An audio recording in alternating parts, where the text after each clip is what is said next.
AJSU party के द्वारा केंद्रीय कार्यालय में प्रेस वार्ता का आयोजन किया गया, जहां आजसू के नेताओं ने हेमंत सरकार पर निशाना साधा और साफ तौर पर कहा कि राज्य सरकार पेशा कानून के आड़ में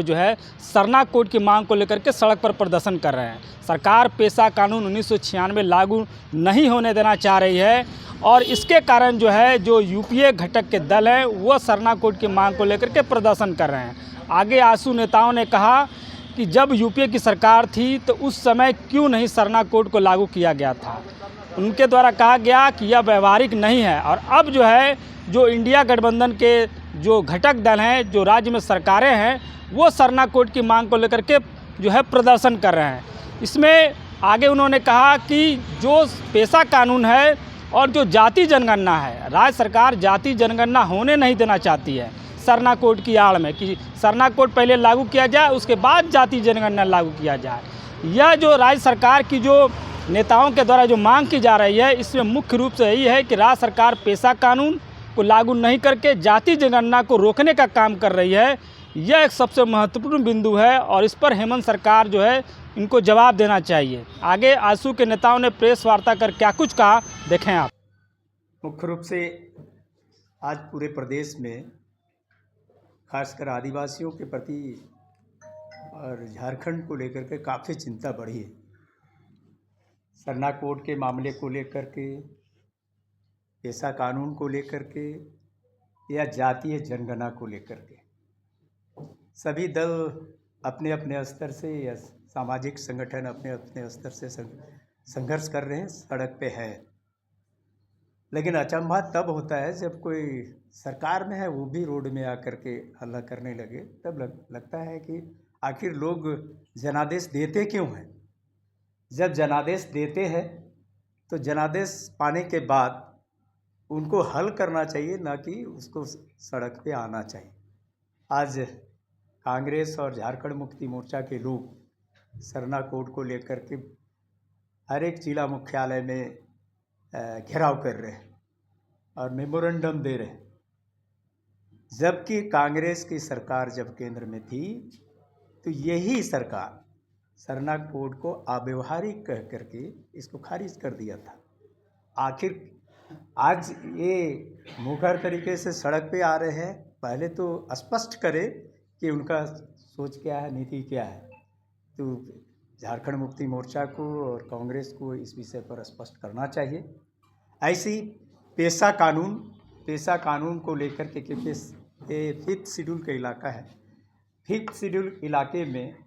पेशा कानून लागू है। केंद्र सरकार के द्वारा बनाया हुआ पेशा कानून लागू है, लेकिन झारखंड में आज भी पेशा कानून लागू नहीं हो पाया है। वर्तमान सरकार पेशा कानून को लेकर के कतई भी गंभीर नहीं है।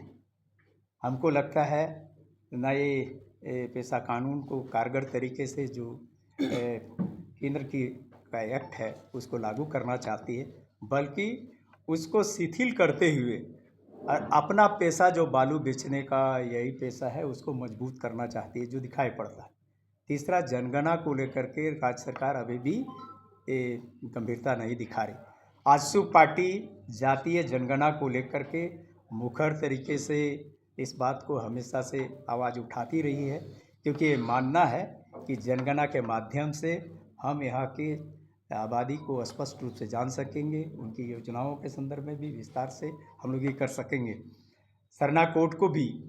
वैसे ही जनगणना के कॉलम में धार्मिक कॉलम के रूप में हम लोग स्थापित करने के लिए मांग करते रहे। लेकिन अभी जो सिचुएशन बना है, सभी पार्टी अलग अलग तरीके से इस बात को रख रहे हैं, लेकिन उनको स्पष्ट करना होगा कि वर्तमान में वो लोग क्या चाहते हैं। देखिए, सबसे बड़ी बात है कि ये जो कांग्रेस और झारखंड मुक्ति मोर्चा की सरकार है, ये सिर्फ इनकी जो कथनी और करनी है इसमें बहुत फर्क है। जनता की आंख में धूल झोंक कर जनता को गुमराह करके ये बार बार सत्ता में आ जा रहे हैं, लेकिन जो चुनाव के समय जो ये बात करते हैं, चाहे 2019 के चुनाव में इन्होंने जो वायदा किया या 2024 के चुनाव में जो बातें कही, अगर हम पलट कर देखते हैं तो पिछले 5-5.5 साल का जो इनका जो ब्यौरा है, ये सीधा सीधी जनता को ये धोखा देने का काम कर रहे हैं, बरगलाने का काम कर रहे हैं। हमारा आजसू पार्टी का कहना है कि कांग्रेस और झारखंड मुक्ति मोर्चा जनता की आंखों में धूल झोंकना बंद करे, जनता को बरगलाना बंद करे और एक स्पष्टवादी नीति के साथ अपना रुख को स्पष्ट करने का काम करे कि आखिर पेशा कानून के संबंध में उसका क्या स्टैंड है, क्या उसका रुख है, इसको स्पष्ट करें। क्योंकि लगातार इस संबंध में जनता को भ्रम में रखने का काम किया जा रहा है। इसी ढंग से जब सरना कोड की बात हम करते हैं तो 11 फरवरी 2014 का एक आधिकारिक वक्तव्य है केंद्रीय आदिवासी कल्याण मंत्री का, मनमोहन सरकार के आदिवासी कल्याण मंत्री का, कि सरना कोड को उन्होंने अव्यवहारिक बता दिया, खारिज कर दिया, रिजेक्ट कर दिया। और आज फिर घूम फिर कर वो इस पर जनता को बरगलाने का काम कर रहे हैं, जबकि आजसू पार्टी का क्लियर स्टैंड है सरना कोड के समर्थन में।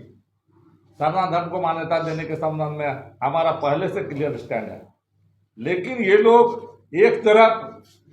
अपनी नीतियों में, अपनी सरकारी नीतियों में उस चीज को खारिज करते हैं, दूसरी तरफ सड़क पर उतरकर जनता को कहीं ना कहीं आग धूल झोंकने का काम करते हैं। कि इस वक्त झारखंड में जो सरकार है, जो दल राजनीतिक सत्ता के केंद्र में है, वो इस वक्त सड़क पर उतरकर सरना धर्म कोड की मांग कर रहे हैं। लेकिन इस सरकार से मैं ये सवाल पूछना चाहता हूँ कि जब हाईकोर्ट ने ये कहा था कि पेशा कानून को लागू करो और 2 महीने के भीतर पेशा कानून को लागू करने का आदेश हाईकोर्ट ने दिया था, उसके बावजूद भी आज तक झारखंड के अंदर पेशा कानून को लागू नहीं किया गया। अब मैं पेशा कानून और सरना धर्म कोड को जोड़ते हुए एक विषय पर ध्यान केंद्रित कराना चाहता हूं कि पेशा कानून ये कहती है कि ग्राम सभा में हम शक्ति को केंद्रित करेंगे, ग्राम सभा को शक्ति दी जाती है। और आप सब जानते हैं कि जब इस देश के अंदर संविधान का 73वां संशोधन हुआ था, उसके बाद एक बहुत ज़ोर से आवाज़ उठी थी कि इस देश के जो 5वीं अनुसूची के राज्य हैं, उन राज्यों में क्या पंचायती राज अधिनियम उसी तरीके से लागू होगा या इसको लेकर के कुछ विशेष प्रावधान किए जाएंगे। और उसके बाद इस देश में दिलीप सिंह भूरिया की कमेटी बनी थी, कमेटी ने रिकमेंडेशन दिया था और कमेटी ने साफ तौर पर यह कहा था कि 5वीं अनुसूची के क्षेत्रों में जब हमें कुछ लागू करना है तो पेशा को 1996 में जब एक कानून का स्वरूप दिया गया तो उसमें यह कहा गया था कि सरकार एक गाइड की भूमिका में होगी, सरकार एक संरक्षण देने वाली की भूमिका में होगी, लेकिन मूल शक्ति जो है वो ग्राम सभा के अंदर होगी। अब ग्राम सभा से हमारी परंपरा, हमारी रीति रिवाज, हमारी खनिज संपदा, हमारी वन संपदा सब कुछ संरक्षित रहती है और सारी संपदा का जो अधिकार है वो ग्राम सभा को केंद्रित करके दे दिया जाता है। अब जब कला, संस्कृति, परंपरा, वन, वहाँ की जमीन सब कुछ ग्राम सभा से संरक्षित होगी, तो मैं सवाल पूछना चाहता हूँ सरकार से कि जब आप पेशा कानून को लागू नहीं करते हैं तो आप सरना धर्म कोड को लागू करने की बात किस आधार पर कहते हैं? ये नैतिकता आपके अंदर नहीं है। क्योंकि जब इस वक्त देश में सरना धर्म कोड की आवाज़ आदिवासी समुदाय उठा रहे और आजसू पार्टी इसके साथ खड़ी है, तो मैं पूरे देश के लोगों को ये ध्यान केंद्रित कराना चाहता हूँ एक तथ्य की ओर कि जब 2012 में उस वक्त के तत्कालीन जो जनजातीय कार्य मंत्रालय के मंत्री थे, उन्होंने सदन में एक आवाज़ उठाई थी कि इस देश के अंदर सरना धर्म कोड दिया जाना चाहिए। और उस वक्त उनकी ही सरकार थी जो यूपीए की सरकार थी और इस वक्त अभी झारखंड में भी सरकार चला रहे हैं। उस वक्त ये कह दिया गया कि ये मांग अव्यवहारिक है कि अगर आज सरना धर्म कोड दे दिया जाता है